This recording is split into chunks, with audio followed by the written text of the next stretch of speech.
গল্পের দেশে তোমাকে আবারও স্বাগত। গল্পের দেশে আজকে যে ছোট গল্পটি পাঠ করব সেটি হলো জীবিত ও মৃত। লিখেছেন রবীন্দ্রনাথ ঠাকুর। গল্প পাঠে আমি দীপালি।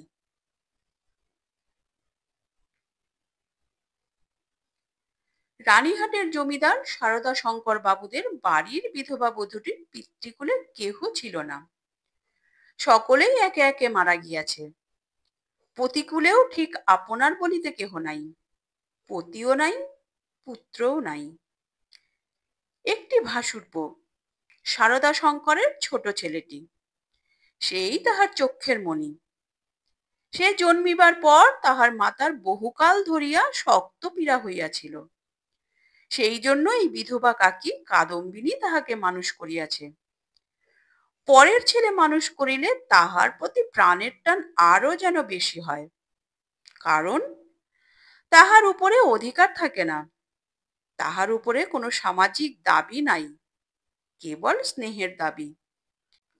কিন্তু কেবলমাত্র স্নেহ সমাজের সমক্ষে আপনার দাবি কোনো দলিল অনুসারে সপ্রমাণ করিতে পারে না এবং চাহেও না। কেবল অনিশ্চিত প্রাণের ধনটিকে দ্বিগুণ ব্যাকুলতার সহিত ভালোবাসে। বিধাতার সমস্ত রুদ্ধ প্রীতি এই ছেলেটির প্রতি সিঞ্চন করিয়া একদিন শ্রাবণের রাত্রে কাদম্বিনীর অকস্মাৎ মৃত্যু হইল। হঠাৎ কি কারণে তাহার হৃৎস্পন্দন স্তব্ধ হইয়া গেল। সময় জগতের আর সর্বত্রই চলিতে লাগিল। কেবল সেই স্নেহকাতর ক্ষুদ্র কোমল বক্ষটির ভেতর সময়ের ঘড়ির কল চিরকালের মতো বন্ধ হইয়া গেল। পাছে পুলিশের উপদ্রব ঘটে, এই জন্য অধিক আড়ম্বর না করিয়া জমিদারের 4 জন ব্রাহ্মণ কর্মচারী অনতি বিলম্বে মৃতদেহ দাহ করিতে লইয়া গেল। রানীহাটের শ্মশান লোকালয় হইতে বহু দূরে। পুষ্করিণীর ধারে একখানি কুটির এবং তাহার নিকটে একটা প্রকাণ্ড বটগাছ। বৃহৎ মাঠে আর কোথাও কিছু নাই। পূর্বে এইখান দিয়া নদী বহিত, এখন নদী একেবারে শুকাইয়া গেছে। সেই শুষ্ক জলপথের এক অংশ খনন করিয়া শ্মশানের পুষ্করিণী নির্মিত হইয়াছে। এখনকার লোকেরা এই পুষ্করিণীকেই পুণ্য স্রোতস্বিনীর প্রতিনিধি রূপে জ্ঞান করে। মৃতদেহ কুটিরের মধ্যে স্থাপন করিয়া চিতার কাঠ আসিবার প্রতীক্ষায় 4 জনে বসিয়া রহিল। সময় এত দীর্ঘ বোধ হইতে লাগিল যে অধীর হইয়া 4 জনের মধ্যে নিতাই এবং গুরুচরণ কাঠ আনিতে এত বিলম্ব হইতেছে কেন দেখিতে গেল। বিধু এবং বনমালী মৃতদেহ রক্ষা করিয়া বসিয়া রহিল।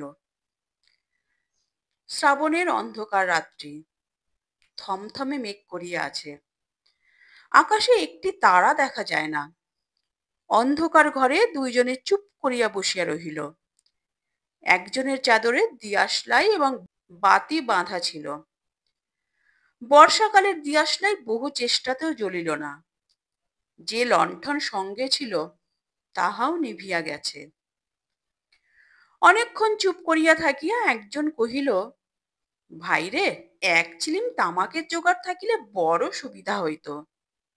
তাড়াতাড়িতে কিছুই আনা হয় নাই। অন্য ব্যক্তি কহিল, আমি চট করিয়া এক দৌড়ে সমস্ত সংগ্রহ করিয়া আনিতে পারি।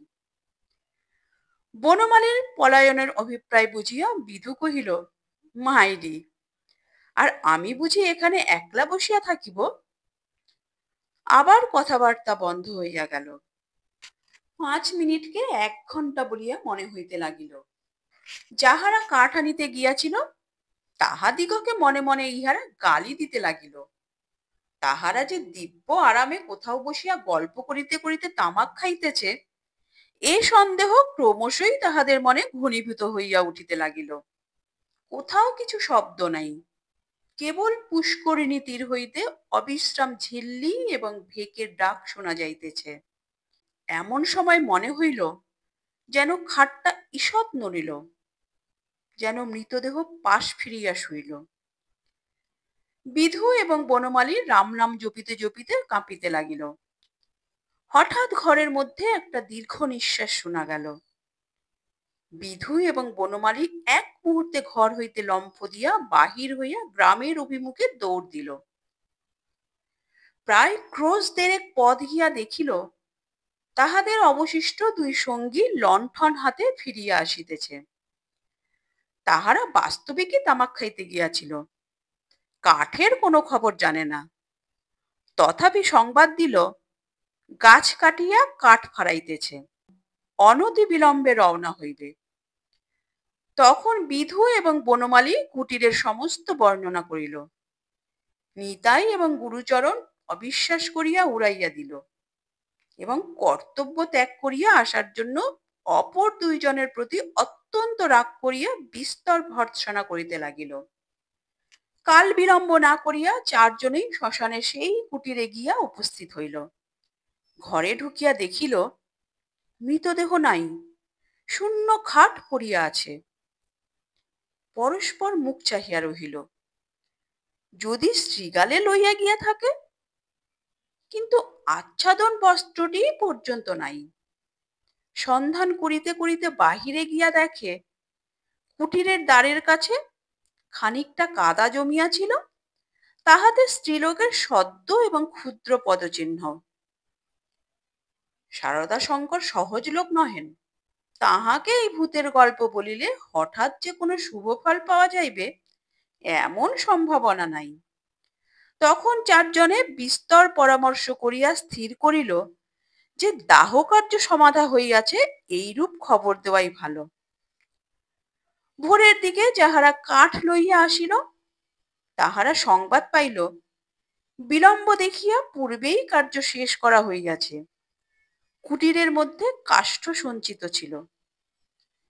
এ সম্বন্ধে কাহারও সহজে সন্দেহ উপস্থিত হইতে পারে না, কারণ মৃতদেহ এমন কিছু বহুমূল্য সম্পত্তি নহে যে কেহ ফাঁকি দিয়া চুরি করিয়া লইয়া যাইবে। সকলেই জানেন জীবনের যখন কোনো লক্ষণ পাওয়া যায় না, তখনও অনেক সময় জীবন প্রচ্ছন্নভাবে থাকে এবং সময় মতো পুনর্বার মৃতবৎ দেহে তাহার কার্য আরম্ভ হয়। কাদম্বিনীও মরে নাই। হঠাৎ কি কারণে তাহার জীবনের ক্রিয়া বন্ধ হইয়া গিয়াছিল। যখন সে সচেতন হইয়া উঠিল, দেখিল চতুর্দিকে নিবিড় অন্ধকার। চিরাভ্যাস মতো যেখানে শয়ন করিয়া থাকে, মনে হইল এটা সে জায়গা নহে। একবারে ডাকিল, দিদি। অন্ধকার ঘরে কেহ সাড়া দিল না। সভয়ে উঠিয়া বসিল। মনে পড়িল সেই মৃত্যুশয্যার কথা, সেই হঠাৎ বক্ষের কাছে একটি বেদনা, শ্বাসরোধের উপক্রম। তাহার বড়জা ঘরের কোণে বসিয়া একটি অগ্নিকুণ্ডের উপরে খোকার জন্য দুধ গরম করিতেছে। কাদম্বিনী আর দাঁড়াইতে না পারিয়া বিছানার উপর আছাড় খাইয়া পড়িল। রুদ্ধশ্বাস কণ্ঠে কহিল, দিদি, একবার খোকাকে আনিয়া দাও, আমার প্রাণ কেমন করিতেছে। তাহার পর সমস্ত কালো হইয়া আসিল, যেন একটি লেখা খাতার উপরে দোয়াত শুদ্ধ কালি গড়াইয়া পড়িল। কাদম্বিনীর সমস্ত স্মৃতি এবং চেতনা, বিশ্বগ্রন্থের সমস্ত অক্ষর এক মুহূর্তে একাকার হইয়া গেল। খোকা তাহাকে একবার শেষবারের মতো তাহার সেই সুমিষ্ট ভালোবাসার স্বরে কাকিমা বলিয়া ডাকিয়াছিল কিনা, তাহার অনন্ত অজ্ঞাত মরণযাত্রার পথে চিরপরিচিত পৃথিবী হইতে এই শেষ স্নেহ পাথেয়টুকু সংগ্রহ করিয়া আনিয়াছিল কিনা, বিধবার তাহাও মনে পড়ে না। প্রথমেই মনে হইল জমালয় বুঝি এইরূপ, চিরনির্জন এবং চিরান্ধকার। সেখানে কিছুই দেখিবার নাই, শুনিবার নাই, কাজ করিবার নাই, কেবল চিরকাল এইরূপ জাগিয়া উঠিয়া বসিয়া থাকিতে হয়। তাহার পর যখন মুক্ত দ্বার দিয়া হঠাৎ একটা ঠান্ডা বাদলার বাতাস দিল এবং বর্ষার ভেকের ডাক কানে প্রবেশ করিল, তখন এক মুহূর্তে তাহার এই স্বল্প জীবনের আশৈশব সমস্ত বর্ষার স্মৃতি ঘনীভূত ভাবে তাহার মনে উদয় হইল এবং পৃথিবীর নিকট সংস্পর্শ সে অনুভব করিতে লাগিল। একবার বিদ্যুৎ চমকিয়া উঠিল। সম্মুখে পুষ্করিণী, বটগাছ, বৃহৎ মাঠ এবং সুদূর তরুশ্রেণী এক পলকে চোখে পড়িল। মনে পড়িল মাঝে মাঝে পুণ্যতিথি উপলক্ষে এই পুষ্করিণীতে আসিয়া স্নান করিয়াছে, এবং মনে পড়িল সেই সময় এই শ্মশানে মৃতদেহ দেখিয়া মৃত্যুকে কি ভয়ানক মনে হইত। প্রথমেই মনে হইল বাড়ি ফিরিয়া যাইতে হইবে, কিন্তু তখনই ভাবিল আমি তো বাঁচিয়া নাই, আমাকে বাড়িতে লইবে কেন? সেখানে যে অমঙ্গল হইবে। জীবরাজ্য হইতে আমি যে নির্বাসিত হইয়া আসিয়াছি, আমি যে আমার প্রেতাত্মা। তাই যদি না হইবে, তবে সে এই অর্ধরাত্রে সারদা শঙ্করের সুরক্ষিত অন্তঃপুর হইতে এই দুর্গম শ্মশানে আসিল কেমন করিয়া? এখনো যদি তার অন্ত্যেষ্টিক্রিয়া শেষ না হইয়া থাকে, তবে দাহ করিবার লোকজন গেল কোথায়? সারদা শঙ্করের আলোকিত গৃহে তাহার মৃত্যুর শেষ মুহূর্ত মনে পড়িল। তাহার পরেই এই বহু দূরবর্তী জনশূন্য অন্ধকার শ্মশানের মধ্যে আপনাকে একাকিনী দেখিয়া সে জানিল, আমি এই পৃথিবীর জনসমাজের আর কেহ নহি। আমি অতি ভীষণ অকল্যাণকারী, আমি আমার প্রেতাত্মা। এই কথা মনে উদয় হইবা মাত্রই তাহার মনে হইল তাহার চতুর্দিক হইতে বিশ্ব নিয়মের সমস্ত বন্ধন যেন ছিন্ন হইয়া গিয়াছে। যেন তাহার অদ্ভুত শক্তি, অসীম স্বাধীনতা, যেখানে ইচ্ছা যাইতে পারে, যাহা ইচ্ছা করিতে পারে। এই অভূতপূর্ব নূতন ভাবের আবির্ভাবে সে উন্মত্তের মতো হইয়া হঠাৎ একটা দমকা বাতাসের মতো ঘর হইতে বাহির হইয়া অন্ধকার শ্মশানের উপর দিয়া চলিল। মনে লজ্জা, ভয়, ভাবনার লেশ মাত্র রহিল না। চলিতে চলিতে চরণ শ্রান্ত, দেহ দুর্বল হইয়া আসিতে লাগিল। মাঠের পর মাঠ আর শেষ হয় না। মাঝে মাঝে ধান্য ক্ষেত্র, কোথাও বা এক হাঁটু জল দাঁড়াইয়া আছে। যখন ভোরের আলো অল্প অল্প দেখা দিয়াছে, তখন অদূরে লোকালয়ের বাঁশঝাড় হইতে দুটো একটা পাখির ডাক শোনা গেল। তখন তাহার কেমন ভয় করিতে লাগিল।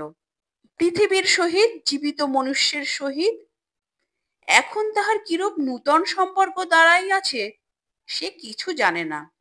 যতক্ষণ মাঠে ছিল, শ্মশানে ছিল, শ্রাবণ রজনীর অন্ধকারের মধ্যে ছিল, ততক্ষণ সে যেন নির্ভয়ে ছিল, যেন আপন রাজ্যে ছিল।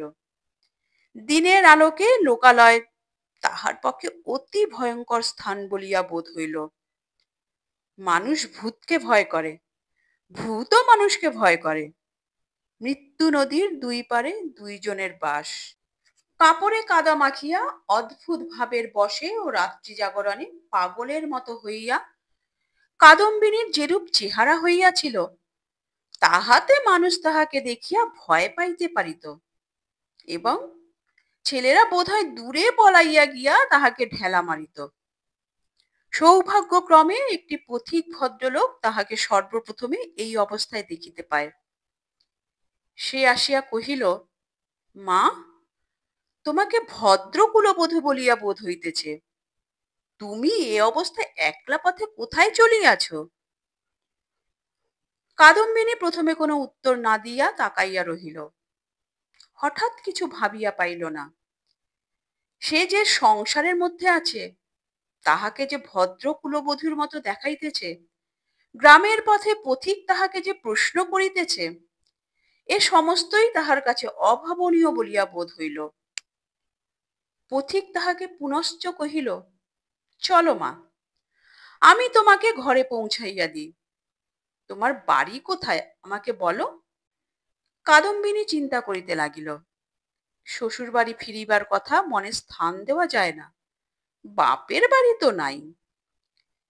তখন ছেলেবেলার সইকে মনে পড়িল। সই যোগমায়ের সহিত যদিও ছেলেবেলা হইতেই বিচ্ছেদ, তথাপি মাঝে মাঝে চিঠিপত্র চলে। এক এক সময় রীতিমতো ভালোবাসার লড়াই চলিতে থাকে। কাদম্বিনী জানাইতে চাহে ভালোবাসা তাহার দিকেই প্রবল।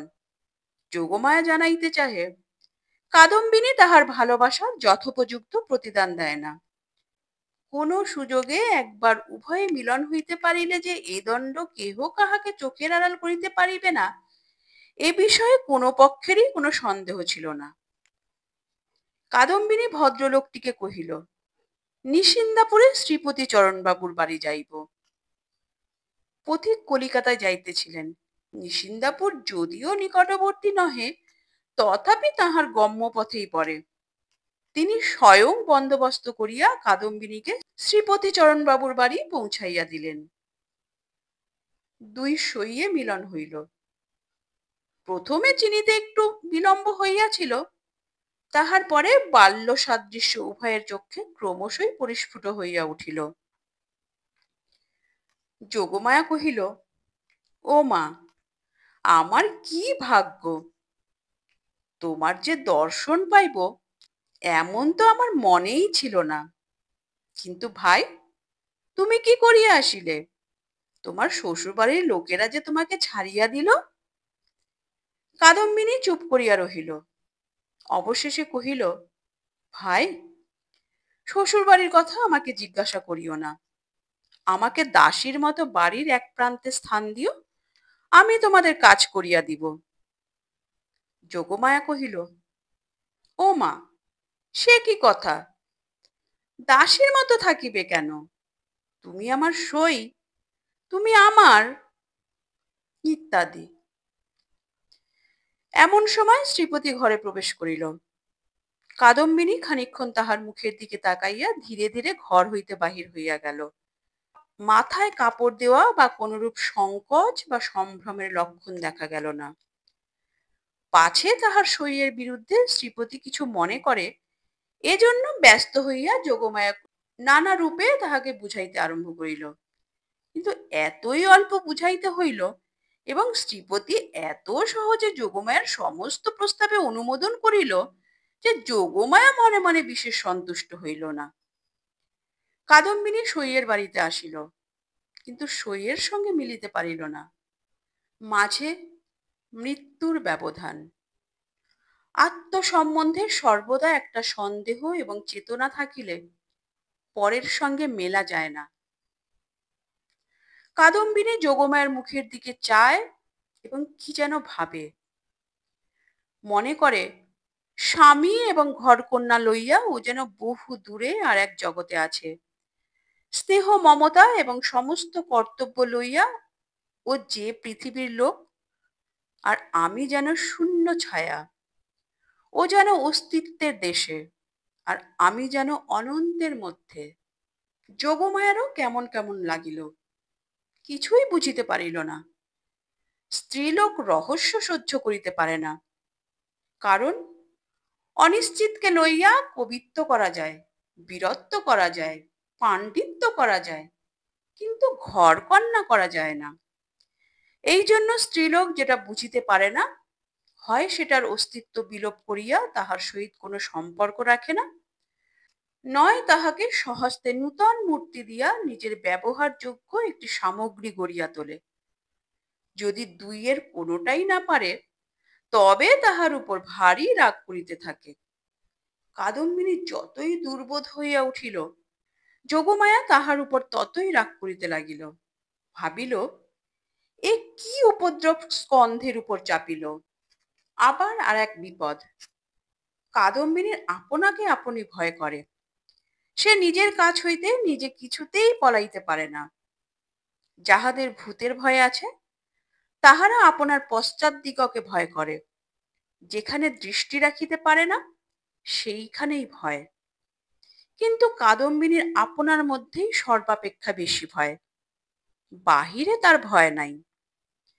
এই জন্য বিজন দ্বীপ্রহরে সে একা ঘরে এক একদিন চিৎকার করিয়া উঠিত এবং সন্ধ্যা বেলায় দীপালোকে আপনার ছায়া দেখিলে তাহার গা ছমছম করিতে থাকিত। তাহার এই ভয় দেখিয়া বাড়ি শুদ্ধ লোকের মনে কেমন একটা ভয় জন্মিয়া গেল। চাকর দাসীরা এবং যোগমায়াও যখন তখন যেখানে সেখানে ভূত দেখিতে আরম্ভ করিল। একদিন এমন হইল, কাদম্বিনী অর্ধরাত্রে আপন শয়নগৃহ হইতে কাঁদিয়া বাহির হইয়া একেবারে যোগমায়ের গৃহদ্বারে আসিয়া কহিল, দিদি, দিদি, তোমার দুটি পায়ে পড়ি গো, আমায় একলা ফেলিয়া রাখিও না। যোগমায়ের যেমন ভয়ও পাইল, তেমনি রাগও হইল। ইচ্ছা করিল তদ্দণ্ডেই কাদম্বিনীকে দূর করিয়া দেয়। দয়াপরবশ শ্রীপতি অনেক চেষ্টায় তাহাকে ঠান্ডা করিয়া পার্শ্ববর্তী গৃহে স্থান দিল। পরদিন অসময়ে অন্তঃপুরে শ্রীপতির তলব হইল। যোগমায়া তাহাকে অকস্মাৎ ভর্ৎসনা করিতে আরম্ভ করিল। হ্যাঁ গা, তুমি কেমন ধারালো! একজন মেয়ে মানুষ আপন শ্বশুর ঘর ছাড়িয়া তোমার ঘরে আসিয়া অধিষ্ঠান হইল, মাসখানেক হইয়া গেল, তবু যাইবার নাম করে না। আর তোমার মুখে যে একটি আপত্তি মাত্র শুনি না। তোমার মনের ভাবটা কি বুঝাইয়া বলো দেখি। তোমরা পুরুষ মানুষ এমনি জাতি বটে। বাস্তবিক সাধারণ স্ত্রী জাতির পরে পুরুষ মানুষের একটা নির্বিচার পক্ষপাত আছে, এবং সেই জন্য স্ত্রী লোকেরাই তাহাদিগকে অধিক অপরাধী করে। নিঃসহায় অথচ সুন্দরী কাদম্বিনীর প্রতি শ্রীপতির করুণা যে যথোচিত মাত্রার চেয়ে কিঞ্চিত অধিক ছিল, তাহার বিরুদ্ধে তিনি যোগমায়ার গাত্র স্পর্শপূর্বক শপথ করিতে উদ্যত হইলেও তাহার ব্যবহারে তাহার প্রমাণ পাওয়া যাইত।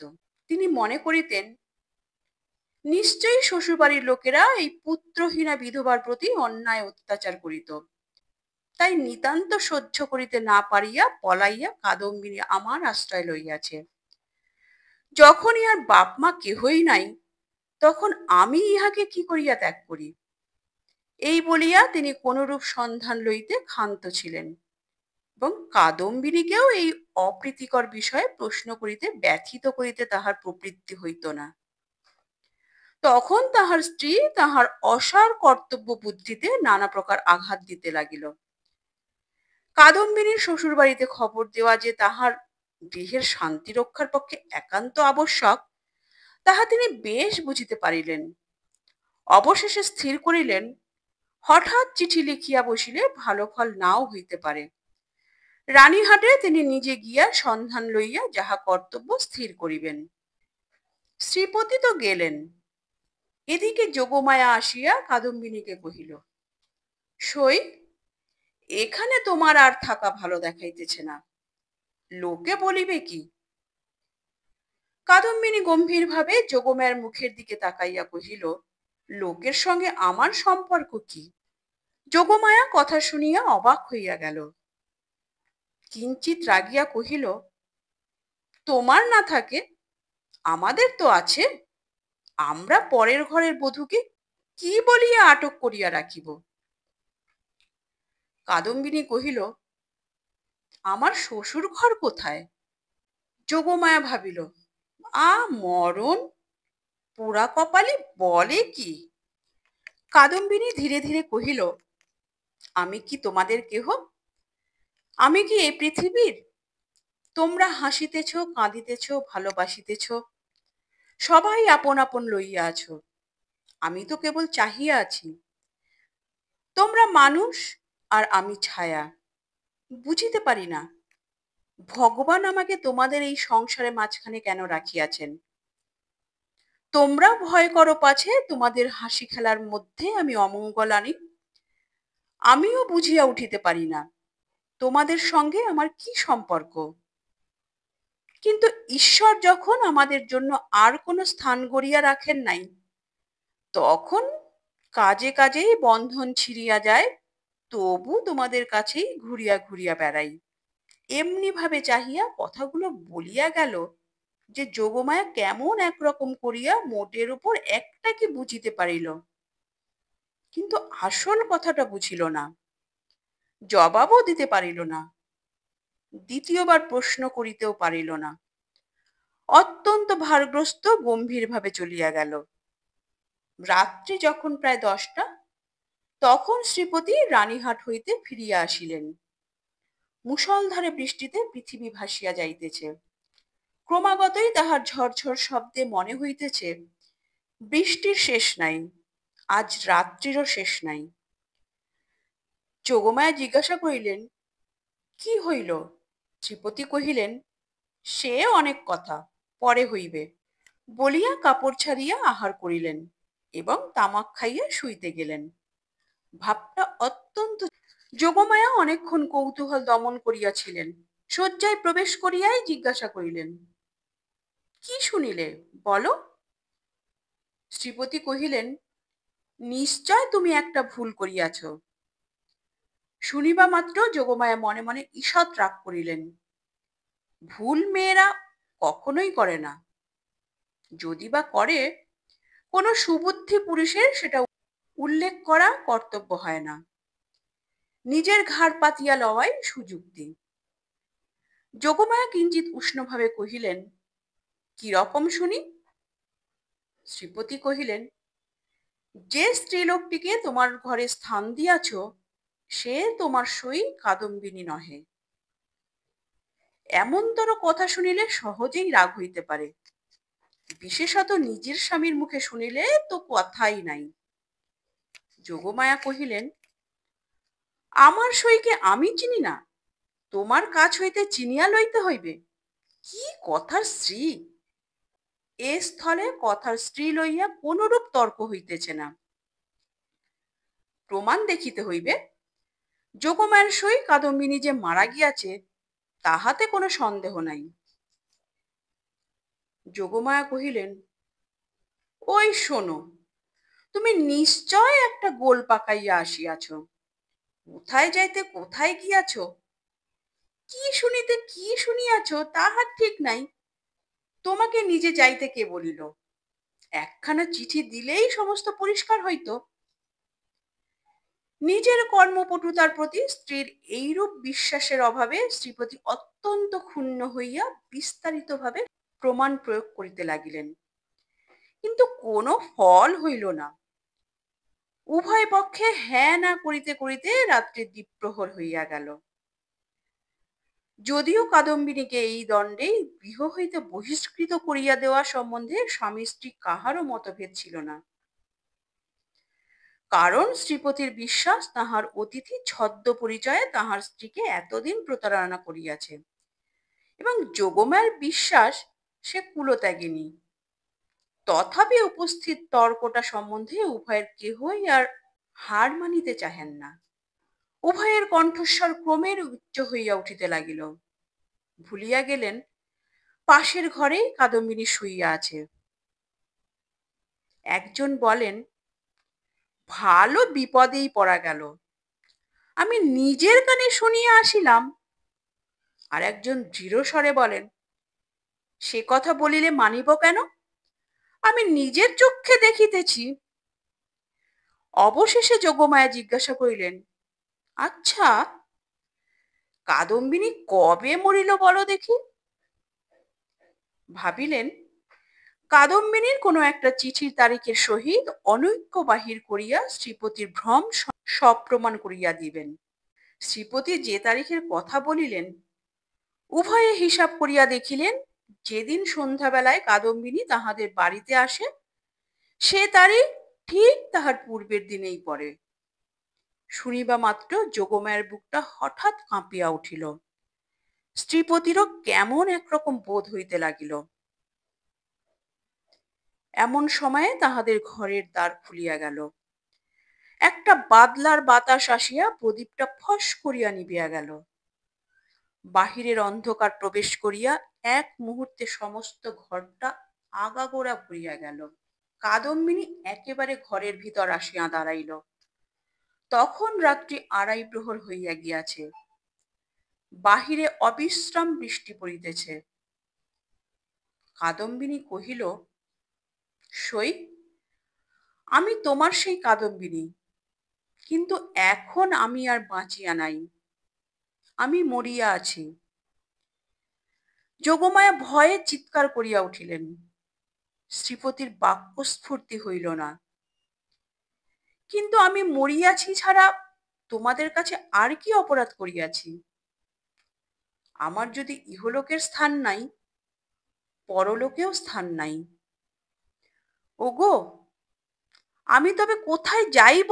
তীব্র কণ্ঠে চিৎকার করিয়া যেন এই গভীর বর্ষা নিশীথে সুপ্ত বিধাতাকে জাগ্রত করিয়া জিজ্ঞাসা করিল, ওগো, আমি তবে কোথায় যাইব? এই বলিয়া মূর্ছিত দম্পতিকে অন্ধকার ঘরে ফেলিয়া বিশ্বজগতে কাদম্বিনী আপনার স্থান খুঁজিতে গেল। কাদম্বিনী যে কেমন করিয়া রানীরহাটে ফিরিয়া গেল তাহা বলা কঠিন, কিন্তু প্রথমে কাহাকেও দেখা দিল না। সমস্ত দিন অনাহারে একটা ভাঙা পোড়ো মন্দিরে যাপন করিল। বর্ষার অকাল সন্ধ্যা যখন অত্যন্ত ঘন হইয়া আসিল এবং আসন্ন দুর্যোগের আশঙ্কায় গ্রামের লোকেরা ব্যস্ত হইয়া আপন আপন গৃহে আশ্রয় করিল, তখন কাদম্বিনী পথে বাহির হইল। শ্বশুর বাড়ির দ্বারে গিয়া একবার তাহার হৃৎকম্প উপস্থিত হইয়াছিল, কিন্তু মস্ত ঘুমটা টানিয়া যখন ভিতরে প্রবেশ করিল, দাসী ভ্রমে দ্বারীরা কোনরূপ বাধা দিল না। এমন সময় বৃষ্টি খুব চাপিয়া আসিল, বাতাসও বেগে বহিতে লাগিল।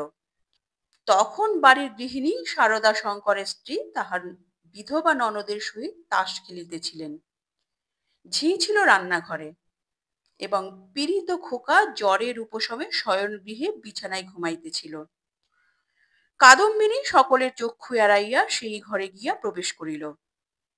সে যে কি ভাবিয়া শ্বশুর বাড়ি আসিয়াছিল জানি না, সে নিজেও জানে না। কেবল এইটুকু জানে যে একবার খোকাকে চক্ষে দেখিয়া যাইবার ইচ্ছা। তাহার পর কোথায় যাইবে, কি হইবে, সে কথা সে ভাবেও নাই। দীপালোকে দেখিল রুগ্ন শীর্ষ খোকা হাত মুঠা করিয়া ঘুমাইয়া আছে। দেখিয়া উত্তপ্ত হৃদয় যেন তৃষাতুর হইয়া উঠিল। তাহার সমস্ত বালাই লইয়া তাহাকে একবার বুকে চাপিয়া না ধরিলে কি বাঁচা যায়? আর তাহার মনে পড়িল, আমি নাই, ইহাকে দেখিবার কে আছে? ইহার মা সঙ্গ ভালোবাসে, গল্প ভালোবাসে, খেলা ভালোবাসে। এতদিন আমার হাতে ভার দিয়াই সে নিশ্চিত ছিল। কখনো তাহাকে ছেলে মানুষ করিবার কোনো দায় পোহাইতে হয় নাই। আজ ইহাকে কে তেমন করিয়া যত্ন করিবে? এমন সময় খোকা হঠাৎ পাশ ফিরিয়া অর্ধ নিদ্রিত অবস্থায় বলিয়া উঠিল, কাকিমা, কাকিমা, জল দে। আ আ মরিয়া যাই, সোনা আমার, তোর কাকিমাকে এখনো ভুলিস নাই? তাড়াতাড়ি কুঁজা হইতে জল গড়াইয়া লইয়া খোকাকে বুকের উপর তুলিয়া কাদম্বিনী তাহাকে জল পান করাইল। যতক্ষণ ঘুমের ঘোর ছিল, চিরাভ্যাস মতো কাকিমার হাত হইতে জল খাইতে খাইতে খোকার কিছুই আশ্চর্য বোধ হইল না।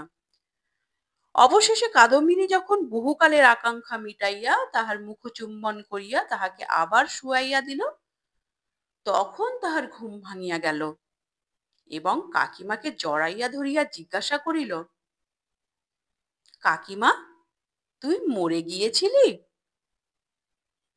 কাকিমা কহিল, হ্যাঁ খোকা। আবার তুই খোকার কাছে ফিরে এসেছিস? আর তুই মরে যাবি নে? ইহার উত্তর দিবার পূর্বেই একটা গোল বাজিল। ঝি এক বাটি সাগু হাতে করিয়া ঘরে প্রবেশ করিয়াছিল। হঠাৎ বাটি ফেলিয়া মা গো বলিয়া আছাড় খাইয়া পড়িয়া গেল। চিৎকার শুনিয়া তাস ফেলিয়া গিন্নি ছুটিয়া আসিলেন। ঘরে ঢুকিতেই তিনি একেবারে কাঠের মতো হইয়া গেলেন। পলাইতেও পারিলেন না, মুখ দিয়া একটি কথাও সরিল না। এই সকল ব্যাপার দেখিয়া খোকারও মনে ভয়ের সঞ্চার হইয়া উঠিল। সে কাঁদিয়া বলিয়া উঠিল, কাকিমা, তুই যা। কাদম্বিনী অনেকদিন পরে আজ অনুভব করিয়াছে যে সে মরে নাই। সেই পুরাতন ঘরদ্বার, সেই সমস্ত, সেই খোকা, সেই স্নেহ তাহার পক্ষে সমান জীবন্ত ভাবেই আছে। মধ্যে কোনো বিচ্ছেদ, কোনো ব্যবধান জন্মায় নাই। সইয়ের বাড়ি গিয়া অনুভব করিয়াছিল বাল্যকালের সে সই মরিয়া গিয়াছে। খোকার ঘরে আসিয়া বুঝিতে পারিল খোকার কাকিমা তো এক তিলও মরে নাই। ব্যাকুলভাবে কহিল, দিদি, তোমরা আমাকে দেখিয়া কেন ভয় পাইতেছ? এই দেখো, আমি তোমাদের সেই তেমনি আছি। গিন্নি আর দাঁড়াইয়া থাকিতে পারিলেন না, মূর্ছিত হইয়া পড়িয়া গেলেন। ভগ্নীর কাছে সংবাদ পাইয়া সারদা শঙ্করবাবু স্বয়ং অন্তঃপুরে আসিয়া উপস্থিত হইলেন। তিনি জোর হস্তে কাদম্বিনীকে কহিলেন, ছোট বৌমা, এই কি তোমার উচিত হয়? সতীশ আমার বংশের একমাত্র ছেলে, উহার প্রতি তুমি কেন দৃষ্টি দিতেছ? আমরা কি তোমার পর? তুমি যাওয়ার পর হইতে ও প্রতিদিন শুকাইয়া যাইতেছে, উহার ব্যামও আর ছাড়ে না। দিনরাত কেবল কাকিমা কাকিমা করে। যখন সংসার হইতে বিদায় লইয়াছ, তখন এই মায়াবন্ধন ছিঁড়িয়া যাও, আমরা তোমার যথোচিত সৎকার করিব। তখন কাদম্বিনী আর সহিতে পারিলে না, তীব্র কণ্ঠে বলিয়া উঠিল, ওগো, আমি মরি নাই গো, মরি নাই। আমি কেমন করিয়া তোমাদের বুঝাইব আমি মরি নাই? এই দেখো, আমি বাঁচিয়া আছি। বলিয়া কাঁসার বাটিটা ভূমি হইতে তুলিয়া কপালে আঘাত করিতে লাগিল। কপাল ফাটিয়া রক্ত বাহির হইতে লাগিল। তখন বলিল, এই দেখো, আমি বাঁচিয়া আছি। সারদা শঙ্কর মূর্তির মতো দাঁড়াইয়া রহিলেন। খোকা ভয়ে বাবাকে ডাকিতে লাগিল। দুই মূর্ছিত রমণী মাটিতে পড়িয়া রহিল। তখন কাদম্বিনী, ওগো, আমি মরি নাই গো, মরি নাই গো, মরি নাই বলিয়া চিৎকার করিয়া ঘর হইতে বাহির হইয়া সিঁড়ি বাহিয়া নামিয়া অন্তঃপুরে পুষ্করিণীর জলের মধ্যে গিয়া পড়িল। সারদা শঙ্কর উপরের ঘর হইতে শুনিতে পাইলেন, ছপাস করিয়া একটা শব্দ হইল। সমস্ত রাত্রি বৃষ্টি পড়িতে লাগিল। তাহার পরদিন সকালেও বৃষ্টি পড়িতেছে, মধ্যাহ্নেও বৃষ্টির বিরাম নাই। কাদম্বিনী মরিয়া প্রমাণ করিল, সে মরে নাই। নমস্কার। গল্পের দেশের আজকের এই নিবেদন কেমন লাগলো তা কমেন্ট করে অবশ্যই জানাবে। ভালো লাগলে লাইক করে দিও এবং তোমার প্রিয়জনদের সঙ্গে প্রচুর প্রচুর প্রচুর শেয়ার করো, এবং আরো এই ধরনের নিত্য নতুন অডিও স্টোরি শোনার জন্য চ্যানেলটির সঙ্গে জুড়ে থাকো। চ্যানেলে যারা নতুন এসছো তারা চ্যানেলটিকে সাবস্ক্রাইব করে বেল আইকনটি প্রেস করে রাখো, যেন পরবর্তী নোটিফিকেশন সবার আগে তোমার কাছে পৌঁছায়। আর তোমরা গল্প শোনার পাশাপাশি যারা কুকিং এ ইন্টারেস্টেড, আমার আরেকটি চ্যানেল আছে মায়ের আদরে রান্না, তোমরা চাইলে সেখানে ভিজিট করতে পারো। তাহলে পরবর্তী আরেকটি নতুন গল্পের সঙ্গে খুব তাড়াতাড়ি ফিরে আসছি। ততক্ষণের জন্য সবাই সুস্থ থেকো, ভালো থেকো, নিজেদের খেয়াল রেখো। নমস্কার, ধন্যবাদ।